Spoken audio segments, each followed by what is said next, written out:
बचपन से लेकर अब तक मैं रोज ढूंढता रहा, रोज खोजता रहा, दर दर भटकता रहा। वो कहाँ है, कहाँ मिलेगा, कैसा दिखता है, मैं अपने दिल की बात उससे कह सकूं। क्योंकि मेरे माता पिता ने, मेरे समाज के लोगों ने सिखाया कि त्वमेव माता, त्वमेव, तुम ही माता हो, तुम ही पिता हो, तुम ही सब कुछ हो, ये सिखाया गया। मैं इस सत्य की खोज में निकला, बहुत कठिनाइयों का सामना भी किया। मैं अपने भविष्य को भूल गया, वक्त निकल गया। मैं ढूंढता रहा, चारों तरफ ढूंढता रहा, लेकिन वह नहीं मिला। चारों तरफ दौड़ता रहा, नहीं मिला। मैं मंदिर गया, वहां भी वो नहीं मिला। मैं मस्जिद गया, वहां भी नहीं मिला। चर्च गया, वहां भी नहीं मिला। गुरुद्वारे गया, वहां भी नहीं मिला। बुद्ध के पास गया, वहां भी नहीं मिला। मेरे मन में एक अविश्वास की भावना उठने लगी कि शायद जितने लोगों ने यह बात किया है वह झूठ है। क्योंकि ईश्वर नाम की कोई भी चीज होती ही नहीं, खुदा नाम की कोई चीज नहीं होती, जीसस नाम की कोई चीज नहीं होती, बुद्ध नाम का कोई चीज नहीं। अगर है तो वह कहां है? मैं आपसे प्रश्न करता हूं। मैं जानता हूं कि आपके पास कुछ ऐसे तर्क होंगे जिसे आप सिद्ध कर देंगे, लेकिन यह आत्म सुख जो है, ये उस चीज को स्वीकार नहीं करेगा। मैंने कई लोगों से प्रश्न किया कि मुझे उसे जानना है, जानना है। मैं जानते जानते उसे तो नहीं जान पाया, उसे देख नहीं पाया। जैसे मैं कहां रहता हूं, मेरा आधार कार्ड है, मेरा पैन कार्ड है, हर चीज है, मेरा एक पता है।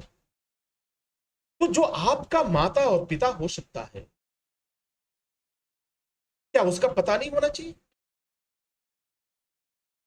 जो आपका खुदा हो सकता है, क्या आपकी मुसीबत में उसे नहीं आना चाहिए? क्या उसे दिखाई नहीं देना चाहिए? जो जीसस है, क्या उसे दिखना नहीं चाहिए? क्या हमारी समस्याओं को सुनना नहीं चाहिए?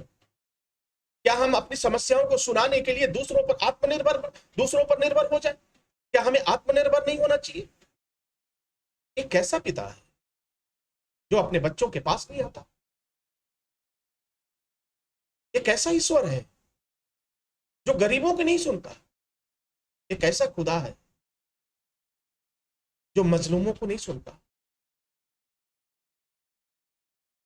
जब ये प्रश्न, जिस दिन आप इस पर विचार करेंगे, जिस दिन आप इसको समझने का प्रयास करेंगे, उस दिन आपको इस बात का एहसास होगा कि यह सब कुछ मिथ्या है, सब कुछ झूठ है। एकमात्र धर्म है जिसे इतने दिनों के बाद मैंने जाना, वह है स्वधर्म। मैं उसे तो नहीं देख पाया, वो कैसा रहता है, किस तरीके से रहता है, गोरा है, काला है, कैसे है, क्या खाता है, क्या पीता है, मैंने उसे कभी नहीं देखा। और तो और इतनी बड़ी विडंबना, इस खोज में मैंने अपने देश को तो देखा ही देखा, बाहर के देशों की भी यात्रा किया, वहां भी देखा। जो व्यक्ति खाना नहीं खाता है उसके लिए तमाम तरह की व्यवस्थाएं की गई। जो व्यक्ति फल नहीं खा सकता है उसे फल दिया जा रहा है। जो व्यक्ति भोजन नहीं कर सकता है उसे भोजन परोसा जा रहा है। लेकिन जो भोजन करना चाहता है, जो भोजन के लिए तड़पता है, जो भोजन के लिए रोता है, उससे भोजन नहीं। क्या वह इतना निर्दयी है जिसे रुलाने में आनंद आता है, जिसे तड़पाने में आनंद आता है, जिसे हम अलग अलग नामों से जानते हैं? अगर मैं कहूं तो अब तक मैं ईश्वर कहा करता था, और एक कोई मुस्लिम बंधु हमारे कहे उसे खुदा कहा करते हैं। कोई जीसस कहता है, कोई बुद्ध कहता है, तमाम नामों से हम जानते हैं। लेकिन वह मुसीबत में क्यों नहीं आता? जब हम मुसीबत में होते हैं तो वह क्यों नहीं आता? जब हम तड़पते हैं तो वह क्यों नहीं आता? जब मेरे परिवार को भूख सताती है तो वह क्यों नहीं आता? क्या वह इतना मजबूर है कि वो नहीं आ सकता? कौन सी मजबूरी है? वह कौन सी मजबूरी है? पूरा जीवन भर मैंने जीवन लगा दिया उसे ढूंढते ढूंढते, आज नहीं तो कल मिलेगा, लेकिन वह मिला नहीं। मिलेगा कि सत्य मिलता है, झूठ तो कभी नहीं मिलता। और क्षमा कीजिएगा, मैं आपकी आस्था को ठेस नहीं पहुंचा रहा, मैं आपके धर्म और मजहब को ठेस नहीं पहुंचा रहा, ना ही मैं आपका विरोध कर रहा हूं। मैं तो उसका विरोध कर रहा हूं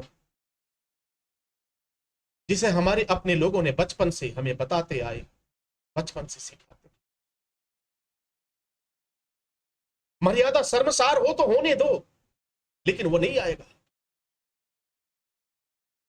भूख से तड़प कर परिवार मरता है तो मरने दो, लेकिन वो नहीं आएगा। बीमारियों से अगर कोई मरता है तो उसे मरने दो, वह नहीं आएगा। जिसे अलग अलग भाषाओं में हम अलग अलग नामों से जानते हैं, उसे आना चाहिए। अगर मेरी भक्ति सही है, अगर मेरा ईमान सही है, अगर मैंने सच्चे मन से उसे याद किया, तो आता क्यों नहीं? उसे ढूंढने में हमें इतना वक्त क्यों लगता? हम उसे देख क्यों नहीं पाते? हमें सिखाया गया गॉड के बारे में। कहां गॉड है? Where is God? I want to talk.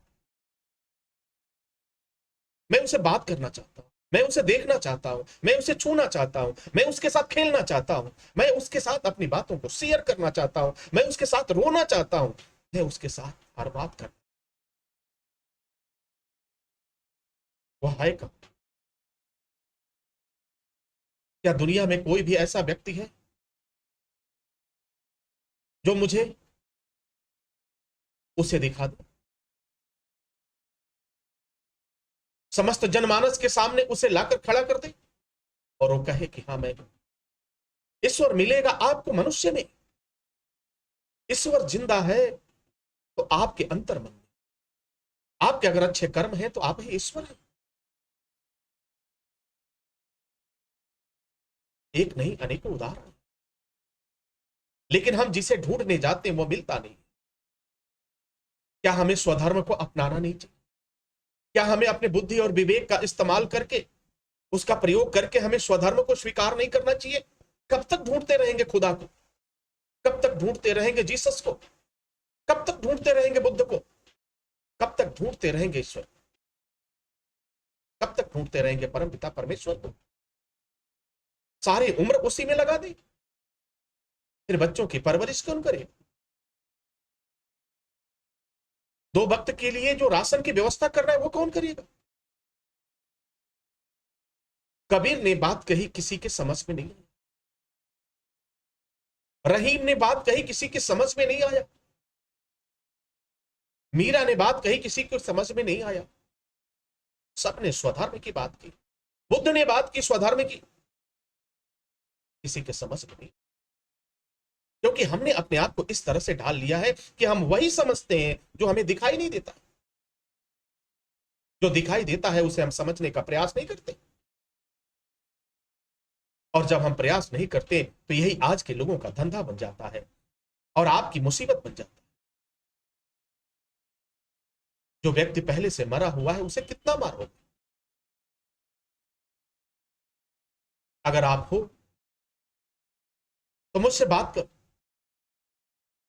मैं सारी दुनिया को बताऊंगा कि हाँ आप में सच्चाई है, लेकिन आप में कोई सच्चाई नहीं। यह सारा जगत इन शब्दों से बिल्कुल दूर है। ना तो ईश्वर है, ना तो खुदा है, ना तो जीसस है, ना तो बुद्ध है, कोई भी नहीं। ये सब कुछ, ये जितने लोगों का मैंने नाम लिया, वह इंसानों में मिलते हैं। अगर आप स्वधर्म को अपना ले, मानव धर्म को जान ले, इंसानियत को जान ले, तो शायद आपको सब कुछ नजर आ जाएगा। परंतु जब तक आप उसे मूर्तियों में ढूंढते रहेंगे, जब तक आप उसे बंद कमरों में ढूंढते रहेंगे, जब तक आप उसे क्रॉस पर ढूंढते रहेंगे, जब तक आप उसे जंगलों में ढूंढते रहेंगे, नदियों में ढूंढते रहेंगे, वो नहीं मिलने वाला। आपकी ऊर्जा व्यर्थ जाएगी, आपके धन खर्च होते जाएंगे, आपकी ऊर्जा व्यर्थ जाएगी, और एक दिन अविश्वास का परचम लहराएगा, और वही अविश्वास आपको आगे बढ़ने से रोक। जो व्यक्ति आस्थावान है, जिस दिन उसकी आस्था टूटती है, सोचो उस पर क्या गुजरती है। जो व्यक्ति खुदा पे भरोसा करता है और खुदा ने उसकी सुनी नहीं, जाकर उसके हृदय से पूछो, उसके दिल से पूछो, उस पर क्या गुजरती है। हम सब इस बात को मानते हैं कि धर्म, मजहब, जाति, धर्म, ये जितने भी पंथ बनाया किसने? तो इंसानों ने बनाया। तो जब इंसानों ने बनाया, तो इंसानों ने इन शब्दों को ही बनाया, इन शब्दों को भी बनाया जिसमें हम भटक कर रह गए, जिसमें हम फंस कर रह गए। मैं जानता हूं कि मेरी बातों से आपके ऊपर कोई फर्क नहीं पड़ने वाला है, कोई असर नहीं पड़ने वाला है, क्योंकि मुझे उम्मीद ही नहीं, विश्वास है, क्योंकि आप जिस जाल में हैं, उस जाल से निकलना बड़ा मुश्किल है। अंधविश्वास का जाल। जब पूरी दुनिया में से मैंने डेटा इकट्ठा किया और जानने की कोशिश किया, तो अंधविश्वास की सबसे मजबूत जड़ अगर कोई कहीं मिला तो मुझे भारत में। भारत में अंधविश्वास की जड़ें इतनी गहरी हैं जिसे काट पाना मुश्किल है, नामुमकिन तो नहीं है, मुश्किल है। अगर मेरे जैसा व्यक्ति परिवर्तित हो सकता है, मेरे जैसा व्यक्ति स्वधर्म को अपना सकता है, तो मैं उम्मीद करता हूं कि आने वाले समय में बहुत जल्द इस अंधविश्वास की जड़ को हम उखाड़ देंगे। हम मानवता की बात करेंगे, हम इंसानियत की बात करेंगे, हम स्वधर्म की बात करेंगे। एक ऐसा धर्म जो हमें मुस्कुराने का एक अवसर दे, एक ऐसा धर्म जो हमें जीने का एक मकसद दे। उस धर्म का नाम है स्वधर्म। और स्वधर्म पूरी दुनिया के लोगों के लिए स्वधर्म है। स्वधर्म को अपनाना ही हितकर है। जिसने स्वधर्म को अपनाया वास्तव में वही श्रेष्ठ मनुष्य है, और जिसने स्वधर्म को नहीं अपनाया वह पशु समान है, वह पशु समान।